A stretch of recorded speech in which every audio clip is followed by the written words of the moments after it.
Começa agora o programa Sensibilidade. Apresentação: José Damião.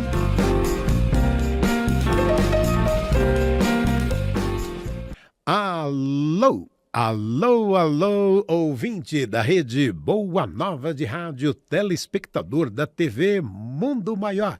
Você que nos acompanha no YouTube, Tatiana Benites, gratidão, gratidão, gratidão. Estamos começando mais um programa Sensibilidade. No programa de hoje, vamos receber Paulo Lodi. E o Paulo Lodi vai falar sobre o perdão na visão espírita e psicológica.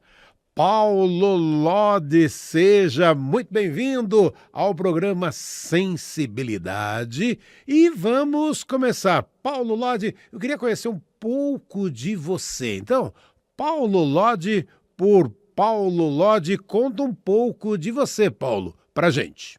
Em primeiro lugar, agradeço muito o convite de estar aqui com vocês, é uma grande honra, fico muito feliz. Paulo Lodi por Paulo Lodi. Bom, eu sou um trabalhador espírita, sou espírita há algumas décadas, moro em Bauru, no interior do estado de São Paulo, estou vinculado aqui ao Centro Espírita Vicente de Paulo, sou palestrante da região, mas estou vinculado também ao Centro Espírita Allan Kardec Fellowship Society, nos Estados Unidos, na Califórnia, onde morei por um tempo e mantenho vínculo com eles até hoje, onde eu ministro palestras e toda segunda-feira à noite um curso sobre a família, nas visões espírita e psicológica, abordando aqui como tema central a psicologia de Carl Gustav Jung e de Joana de Ângeles. Sem mais delongas, como o Damião me solicitou aqui, vou dar início aqui à nossa fala, que é uma fala muito interessante, muito importante para todos nós, que é o perdão nas visões espírita e psicológica. Por que nessas duas visões? Porque, comumente, nós estudamos o Evangelho e entendemos o perdão de uma forma, mas nem sempre nós conseguimos colocar em prática essa forma que o Evangelho nos pede. Então, a minha intenção aqui é mostrar um outro lado que é extremamente importante a todos nós, de entender que o perdão, como o próprio Kardec coloca no Evangelho, ele é um processo, e como um processo, ele passa pela nossa adaptação psicológica. Então, gostaria de dizer primeiro o seguinte, que, de certa forma, o perdão, ele é muito simples, Damião. Por quê? Porque basta você não ficar magoado. Se você não ficar magoado, então você não precisa perdoar. Então, veja como é simples. E aí nós poderíamos encerrar a palestra por aqui. Ou seja, se você não se magoa, não precisa perdoar. Eu disse que é simples, eu não falei que é fácil. Agora, a grande questão é como é que a gente faz para não se magoar. Então, eu vou abordar a minha fala aqui em dois momentos, explicando esse processo da ofensa e da mágoa e depois do perdão propriamente dito. Por quê? Porque se nós nos magoarmos menos, nos ofendermos menos, nós teremos mais facilidade em efetuar a terapêutica, porque o perdão aqui, ele é a terapêutica. A mágoa é aquilo que nos contamina. Então, se nós procurarmos evitar a contaminação pela ofensa e pela mágoa, nós não precisaremos perdoar. E aí nós estaremos imunes a essas questões. Agora, a grande dificuldade é exatamente essa. Como nós somos seres humanos, imperfeitos, cheios de encrencas, nós ainda muito facilmente nos ofendemos e nos magoamos, ou seja, acabamos sendo, entre aspas, contaminados, daí nós precisamos do remédio, e o remédio é o perdão. Então, passando à questão da mágoa, veja que nós temos diferentes níveis de compreensão. Primeiro, o primeiro nível de compreensão, o primeiro nível onde nós nos situamos, é aquele nível onde eu sou contaminado pela mágoa. E o segundo nível é o nível onde eu já compreendo a mágoa, mas eu consigo diluí-la de alguma forma para que o perdão ele se torne mais efetivo.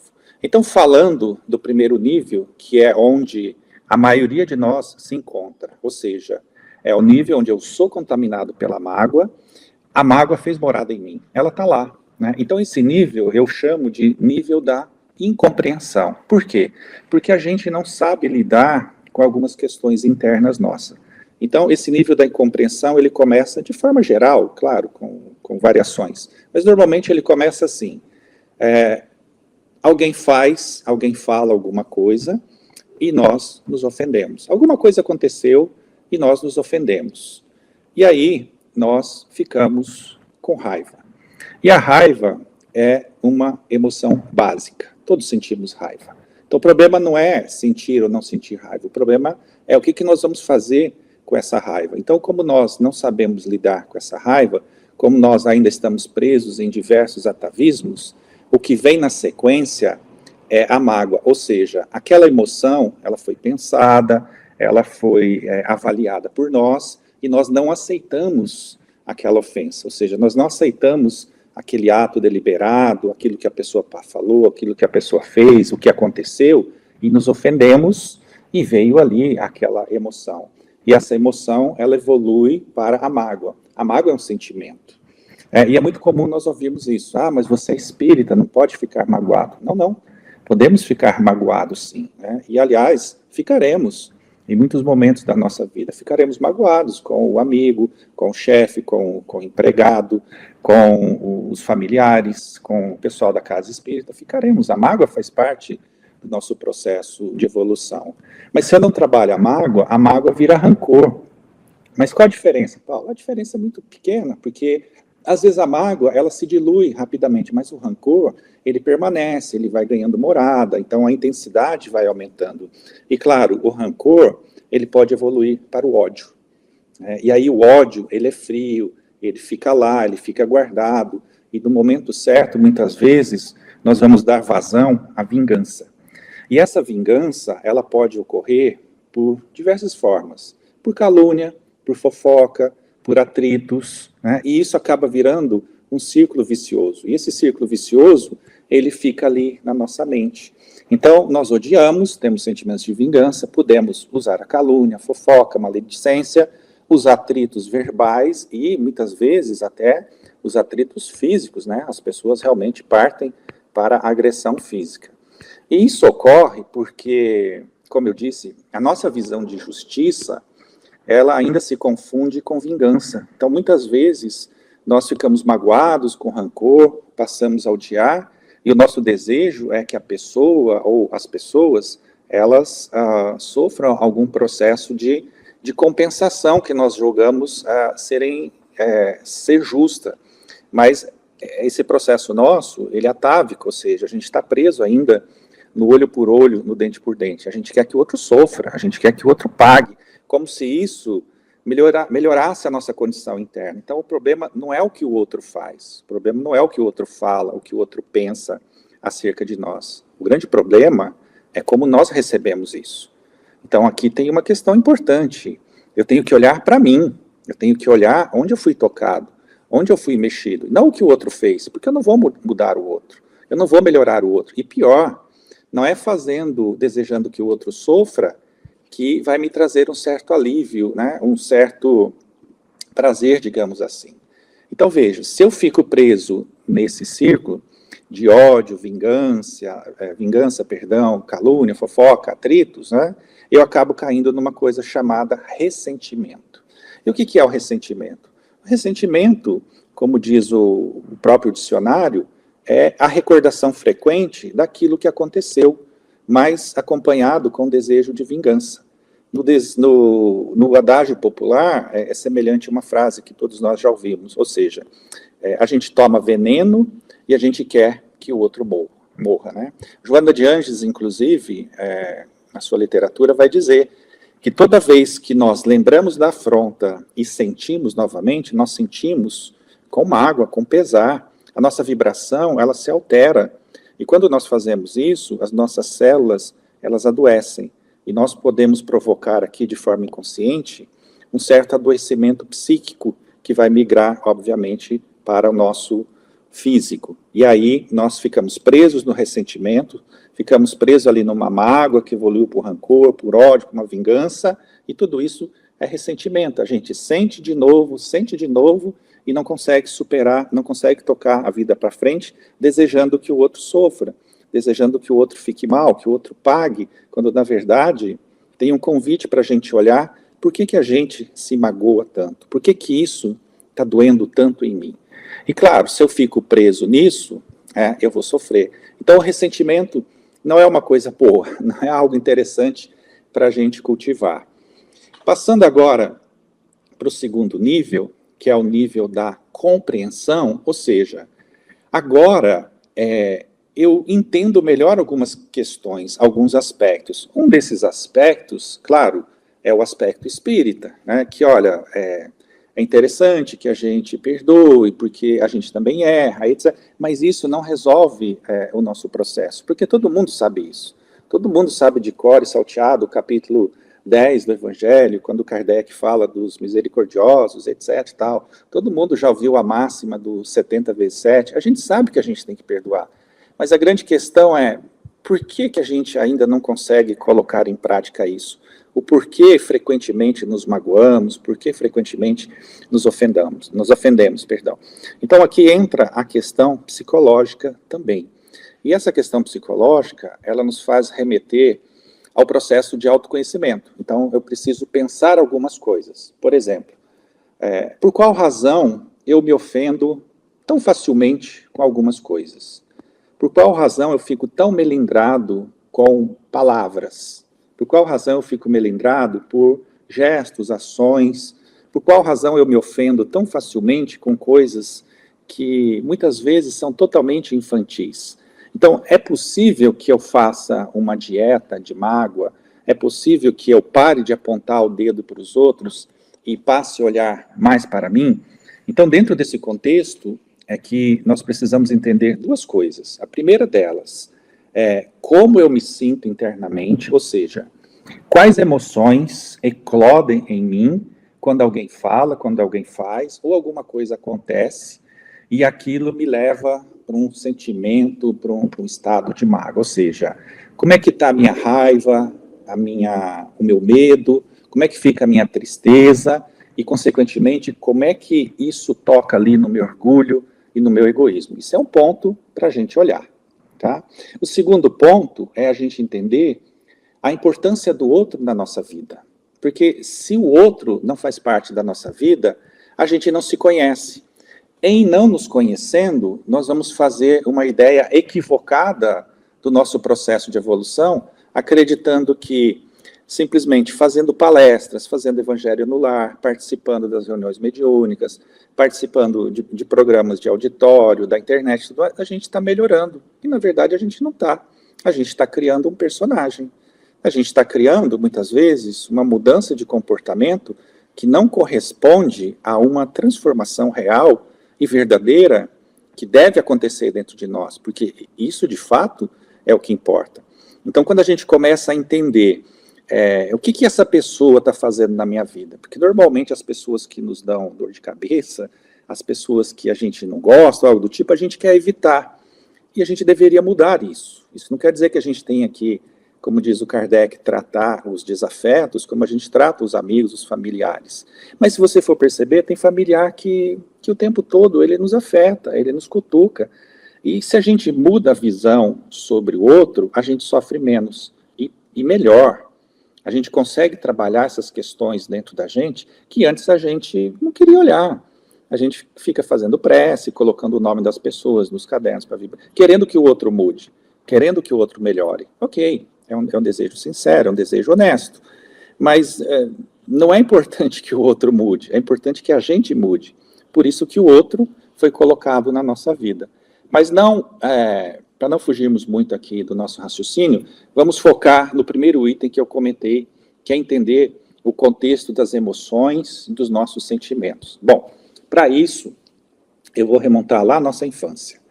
E aqui nós podemos remontar a nossa infância atual ou a nossa infância espiritual de outras eras. O que acontece? Normalmente, na nossa infância, vamos pegar dessa vida, devido aos nossos pais, mãe, pai, cuidadores, eventualmente não tivemos pai, ou não tivemos mãe, ou nenhum dos dois, mas os cuidadores, enfim, na nossa infância, a depender de como nós fomos cuidados, é muito comum que nós desenvolvamos em nós determinadas feridas emocionais. E essas feridas emocionais, elas são o abandono, a rejeição, a humilhação, a traição, a injustiça e que vem junto também a impotência. E aqui entra a grande questão.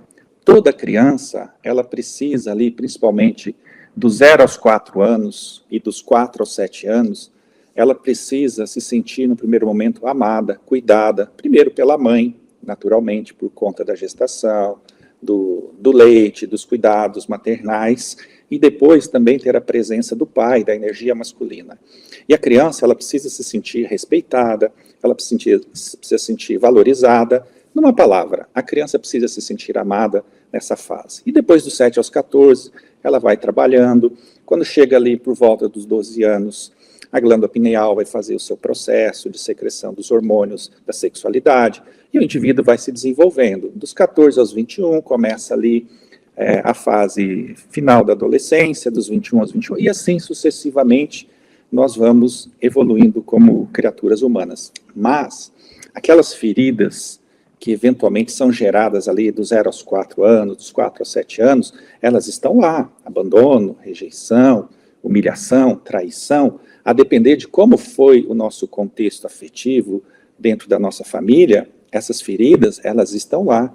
E isso é muito importante de falarmos, porque na vida adulta, essas feridas, elas não vão embora.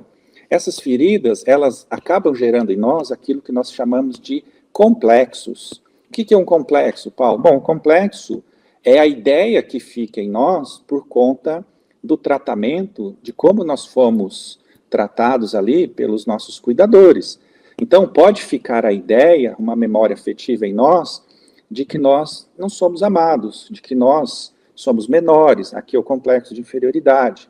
Pode pular lá dentro de nós a ideia de que tem alguma coisa errada com a gente, daí eu me sinto culpado. Será que é por isso que meus pais não me amam? Por que eles me cobram tanto? Ou algo do tipo. E aí surge a culpa. E na culpa tem uma ideia de que eu não posso errar, que eu tenho que ser perfeito, ou algo do tipo. E aí, nesse desejo de querermos ser amados, nós podemos desenvolver também aqui a questão do Salvador, do Mártir. Nós nos tornamos pessoas boazinhas, aquelas pessoas que têm dificuldade em falar não para os outros e só falam sim. E na vida adulta, essas emoções, elas não vão embora. Esses sentimentos, eles não vão embora. Os complexos estão ali. Então, esses complexos, muitas vezes, eles vão comandar a nossa vida inconsciente. É aquilo que na doutrina espírita nós podemos chamar de auto-obsessão. Nós sofremos um processo de auto-obsessão. Existem partes internas de nós que não estão bem resolvidas. E de vez em quando essas partes, elas vêm à tona. Então, por exemplo, quando alguém fala alguma coisa e nos sentimos ofendidos, tocou numa ferida nossa. Tocou numa ferida da rejeição, do abandono, me senti humilhado, me senti menor. Então é aqui que eu preciso colocar o meu olhar, e não no outro. O que não quer dizer que o outro esteja certo, porque o outro é o outro, a gente não controla o que o outro fala, o que o outro pensa, o que o outro faz.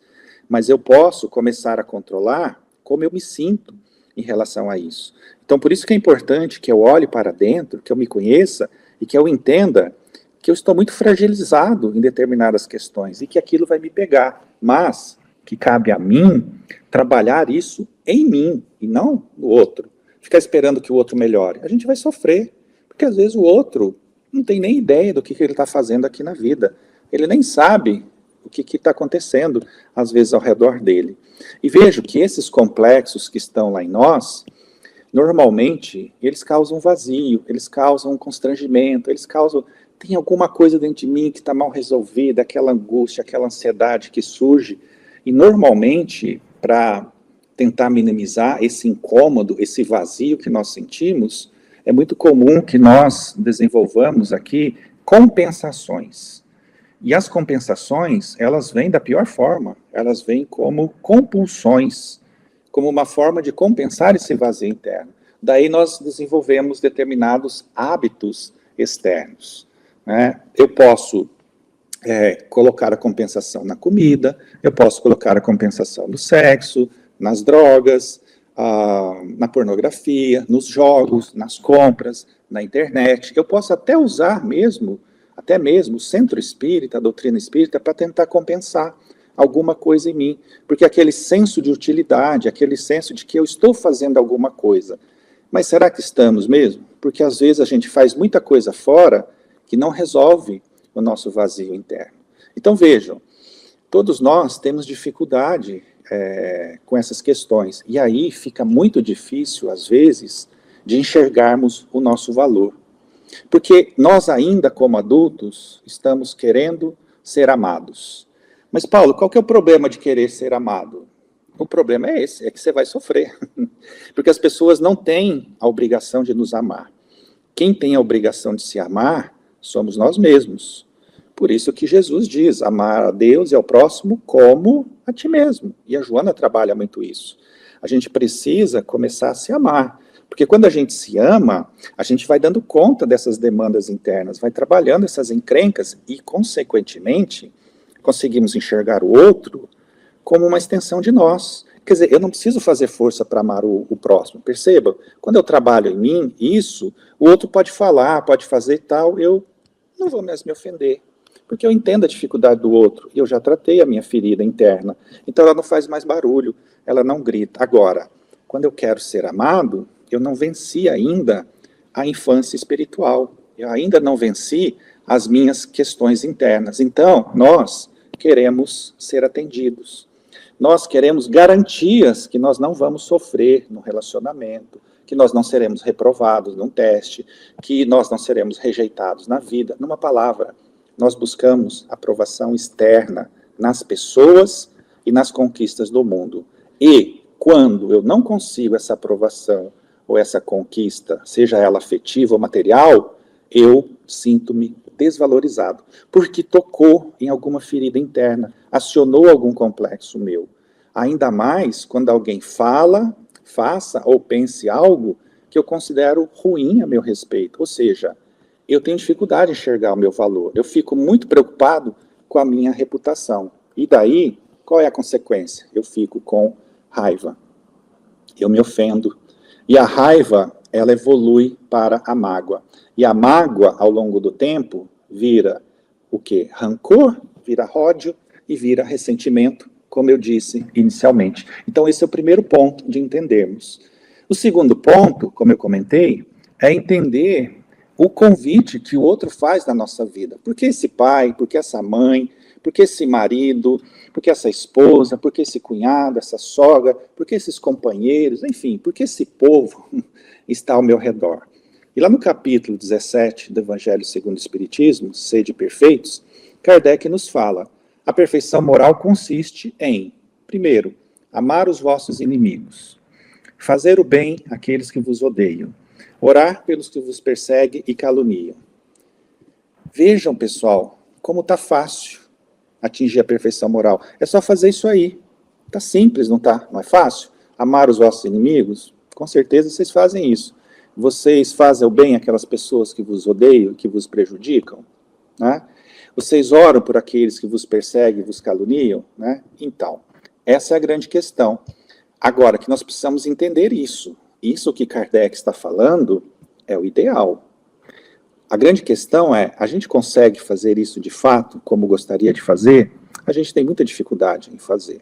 E como diz sempre o Haroldo Dutra por aí, eu não quero ofender aqueles que já conseguem fazer isso, mas no geral, nós não conseguimos. E muitas vezes a gente finge que consegue. E aqui entra a questão, eu tenho que entender essa questão emocional interna, onde eu sou tocado, mas principalmente quem tocou. Quem foi que fez isso? Foi o fulano A veio e tocou na minha ferida. Daí veio o fulano B e tocou também na mesma ferida. Daí veio o fulano C e tocou na mesma ferida. Então, para uma pessoa inteligente, é fácil observar. É o fulano A, é o fulano B, é o fulano C? Ou é a minha ferida? Então, percebo, se eu trabalho a minha ferida, o fulano A, B ou C, não importa. Porque esse outro que está fora de mim, ele chega na minha vida para tocar em algo dentro de mim que não está bem trabalhado. Daí o meu dever, como espírita, e com essa compreensão de autoconhecimento que a série psicológica da Joana nos traz, vai me dizer, então, aqui você tem um trabalho interno para fazer. O outro só foi instrumento da vida. E é por isso que Deus coloca essas pessoas, esses anjos, ao nosso redor. Né? O próprio Jung, ele vai nos dizer assim, tudo aquilo que nos irrita muito nos outros pode nos levar a uma melhor compreensão de nós mesmos. Daí nós temos que pensar, você já pensou por que odeia tanto isso ou aquilo no outro? Né? Freud vai ser mais profundo, ele vai dizer assim, quanto de você existe naquilo que você odeia? Então, está nos incomodando, e a gente projeta no outro. Mas por quê? Porque o outro, ele toca em feridas emocionais internas nossas que a gente não quer olhar, ou que a gente não tem condição de olhar, mas a gente precisa olhar. Então, Hermann Hesse, que era um amigo pessoal do Jung, vai dizer assim, se você odeia alguém, é porque você odeia alguma coisa nessa pessoa que faz parte de você. O que não faz parte de nós, não nos perturba. Então, aqui entra essa reflexão. Primeiro, olhar as minhas feridas internas, os meus complexos. E segundo, entender que existe alguém, precisa ter alguém para tocar essas questões em mim. E fazendo isso, eu vou entender, o problema não é o outro, o problema são as questões internas que eu tenho dentro de mim e que eu não consigo olhar ou que eu não quero olhar. Então, para a nossa reflexão, pessoas vêm e vão. No entanto, ninguém vem em vão. Ou seja, o outro foi colocado na nossa vida para que nós possamos perceber aquilo que está desequilibrado dentro de nós, e daí nós melhorarmos. Então, quando eu faço isso, eu consigo agora ter um nível melhor de compreensão sobre a questão da mágoa. A mágoa me pegou, olha, mas Paulo, você é espírita. Sim, mas espírita é gente. Nós somos criaturas biológicas. Mas eu posso fazer esse trabalho agora, mas agora eu já entendo melhor essa questão.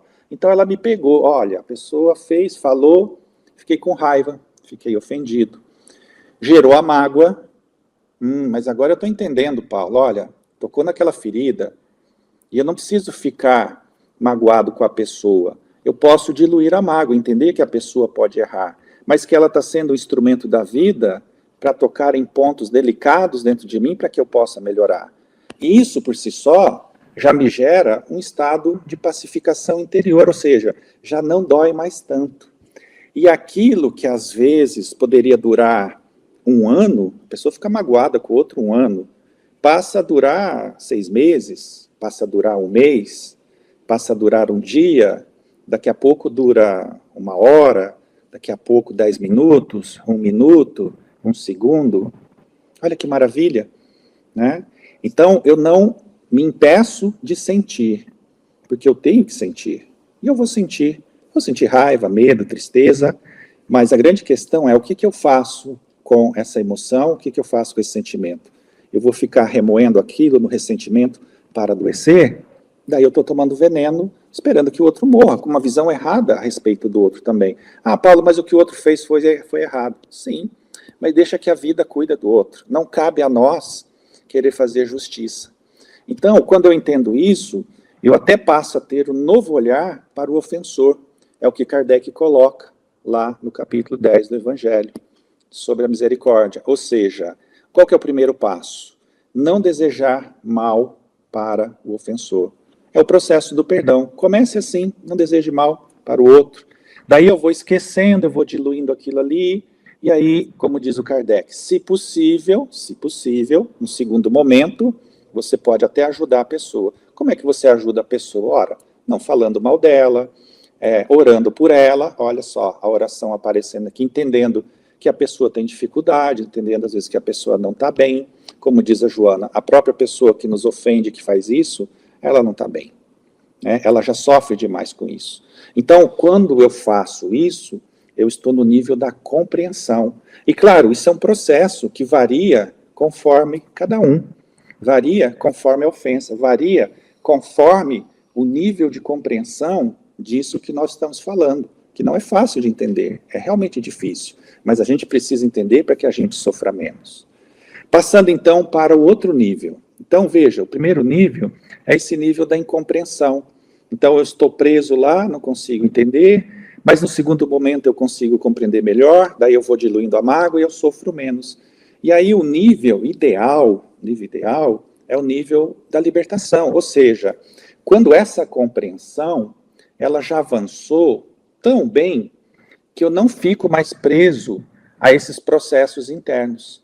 Então, eu vou me ofender muito menos e, portanto, não há necessidade, muitas vezes, de perdoar. Então, por isso que eu disse no início da nossa fala, que o perdão é algo simples. É só você não se ofender, é só você não se magoar, que aí você não precisa perdoar ninguém. Agora, eu disse que é simples, não disse que é fácil. Por que que é difícil? Porque nós, como eu disse, por tudo que falamos, temos essas questões internas mal resolvidas dentro de nós. E é nisso que nós precisamos colocar o nosso foco. Então, caminhando agora para o final da nossa fala de hoje, veja que o perdão, ele é um processo que ele vai precisar ser executado a partir do instante em que eu me magoei. Porque se eu não me magoar, eu não preciso perdoar. Olha que beleza, que maravilha, né? Então, o perdão, ele passa por diferentes fases, diferentes níveis. É o da incompreensão, e daí eu da compreensão, já entendi melhor, e já estou me libertando, e da libertação. E por que eu estou falando dessa libertação? Porque quando nós entendemos tudo isso que estamos falando, vão existir situações onde, de fato, eu não ficarei ofendido. A pessoa vai fazer, vai acontecer, lá estão falando mal de você e tal, e você vai... Mas isso não me pegou, então eu não preciso perdoar. Né? Então, eu entendo a questão emocional, afetiva dentro de mim, e entendo qual é o convite que o outro está fazendo na minha vida. Então, eu entendo a questão psicológica, que vai me libertando. E eu lembro da questão espiritual, que está lá no Evangelho. Perdoar 70 vezes, 7 vezes. Não é uma conta. 70 vezes 7, 490. Então, eu vou anotando na caderneta. Não é isso. Isso é uma metáfora para dizer que é importante que a gente perdoe sempre. Agora, a grande questão Paulo, eu não consigo fazer isso. Sim, e não vamos conseguir mesmo. Nesse momento, não. Por quê?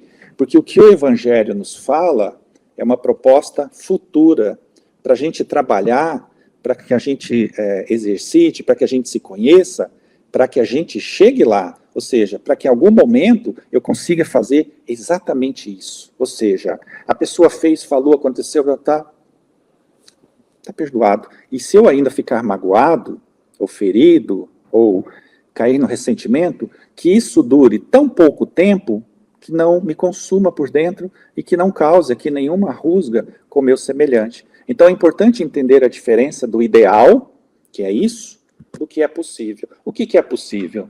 O possível é o que você pode dar hoje. E tudo bem. Então, dê o seu melhor.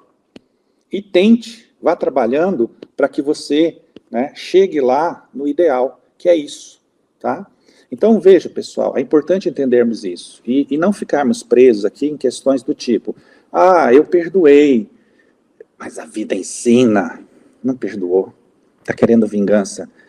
Eu perdoo, Paulo, mas ainda bem que tem a lei de causa e efeito. Não, você está querendo que o outro sofra.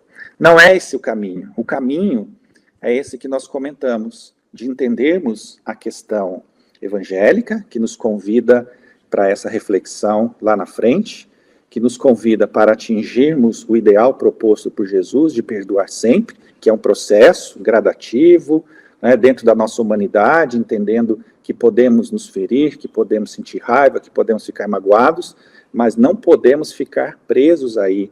Veja-se quantos livros, romances espíritas, relatos do Chico, do Divaldo, Ivone Pereira nos mostram como a questão da mágoa nos remete aos umbrais da vida, no mundo espiritual, e aqui mesmo, na Terra, ficamos presos em ressentimentos muito graves, muitas vezes adoecendo, porque não conseguimos soltar isso de nós.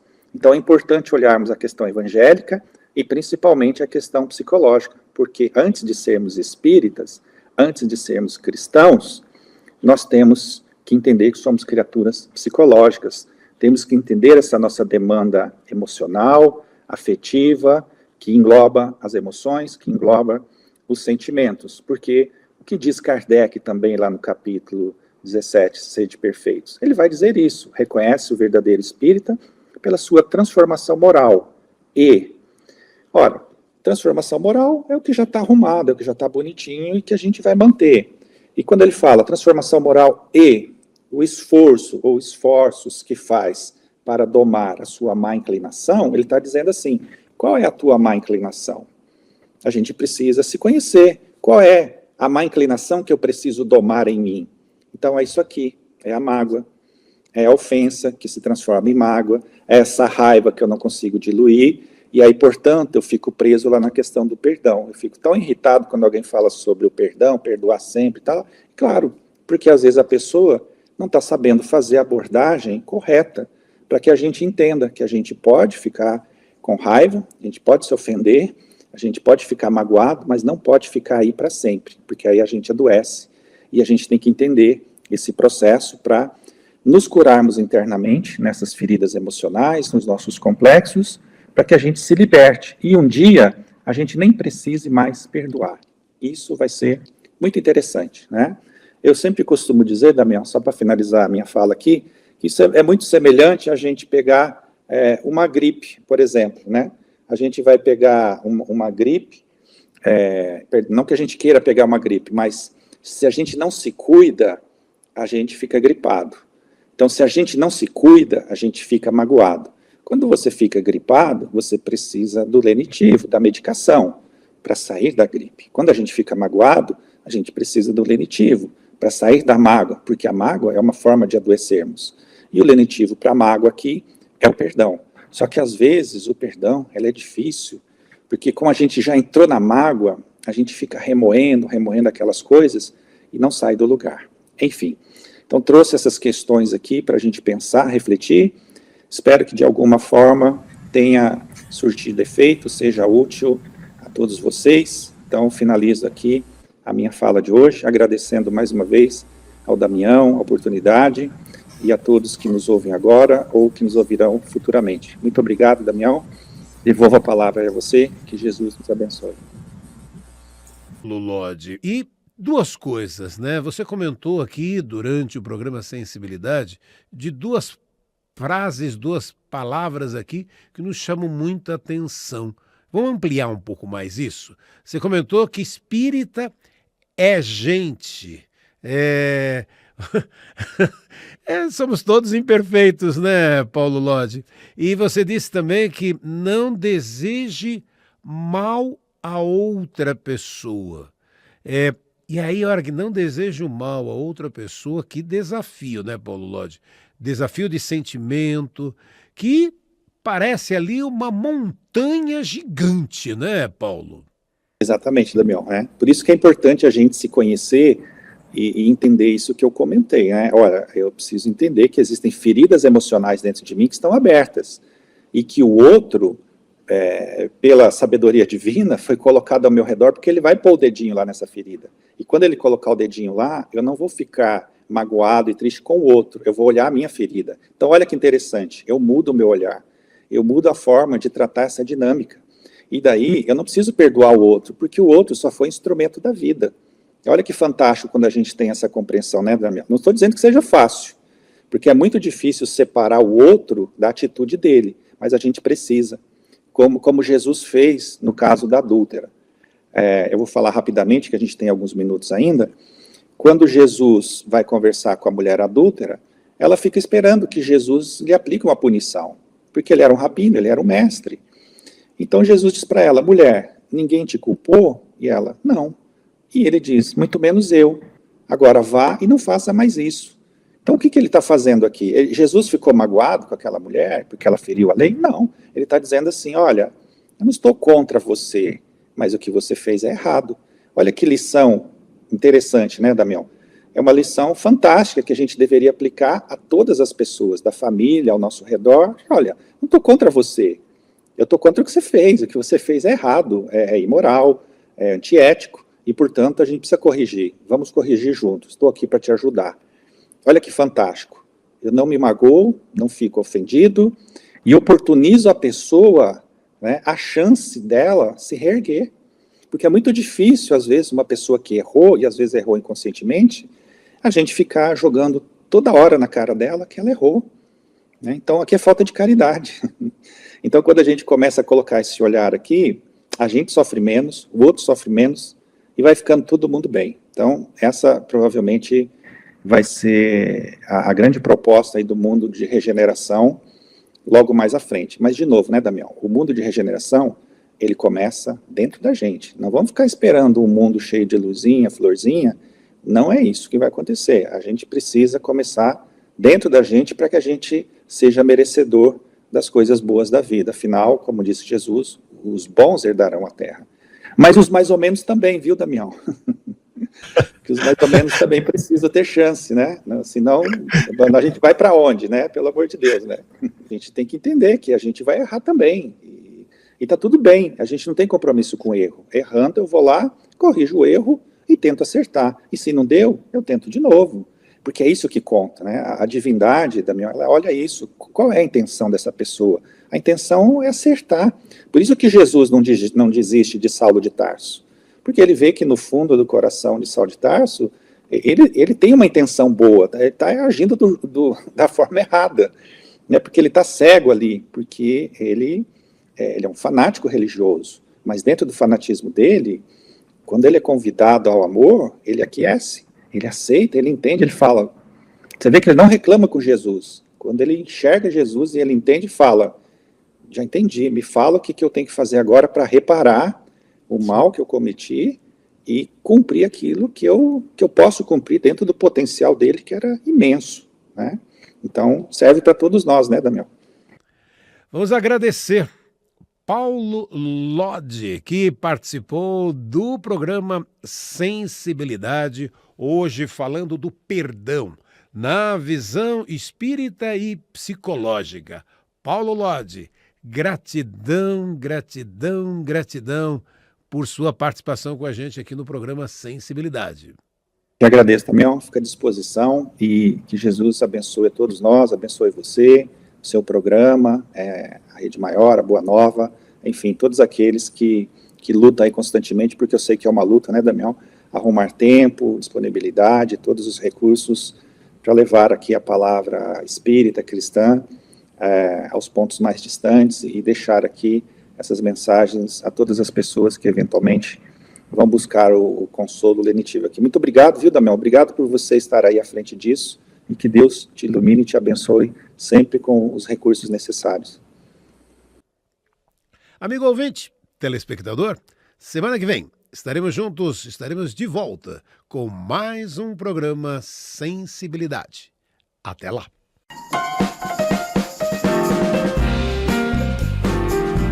Você ouviu o programa Sensibilidade.